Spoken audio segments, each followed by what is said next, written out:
Hello guys, நம்ம இன்றைக்கி என்ன பார்க்க போகிறோம்னா வஞ்சிர மீன் வறுவல். வாங்க வீடியோக்குள்ளே போகலாம். 1 கிலோ வஞ்சிர மீன் எடுத்துருக்கோங்க. அதை நல்லா கழுவி சுத்தம் பண்ணி எடுத்து வச்சுருக்கேன். ஒரு பவுலில் போட்டிருக்கேங்க. நான் மசாலா வீடியோ எடுக்கவே இல்லை, மறந்துட்டேன். 4 ஸ்பூன் வெறும் மிளகாத்தூள், 1 ஸ்பூன் மஞ்சப்பொடி, 2 ஸ்பூன் கார்ன்ஃப்ளவர் மாவு போட்டிருக்கேன். தேவையான சால்ட்டு போட்டிருக்கேன். நல்லா மிக்ஸ் பண்ணிக்கலாங்க. ஒரு 10 நிமிஷம் ஊறட்டும். லெமன் 1 புழிஞ்சிக்கலாம். ஸ்டவ் பற்ற வச்சு தோசைக்கல்லில் போட்டிருக்கேங்க. அப்படியே செவந்து வரட்டும். இதில் முள்ளே இருக்காது. பிள்ளைங்களுக்கு இந்த மாதிரி பண்ணி கொடுங்க. இது நல்லா மொறு மொறுன்னு இருக்கும். செம்ம டேஸ்ட்டாகவும் இருக்கும் இந்த மீன்.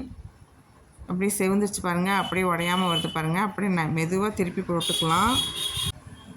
இப்போ எல்லாத்தையும் திருப்பி விட்டாச்சு பாருங்கள். நல்லா சூப்பராக செவந்துச்சு. இப்போ எல்லாத்தையும் எடுத்து பவுலில் போட்டுக்கலாம். இப்போ எல்லா மீனையும் பவுலில் போட்டுக்கலாம்.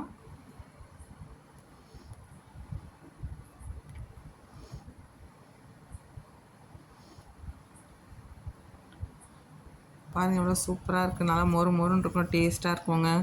சாம்பார் சாத்துக்கு சூப்பராக இருக்கும். இப்போ மீன் பொரித்து எடுத்தாச்சு. இந்த வீடியோ உங்களுக்கு பிடிச்சிருந்தா லைக் பண்ணுங்கள், சப்ஸ்கிரைப் பண்ணுங்கள், கமெண்ட் பண்ணுங்கள். Thank you friends.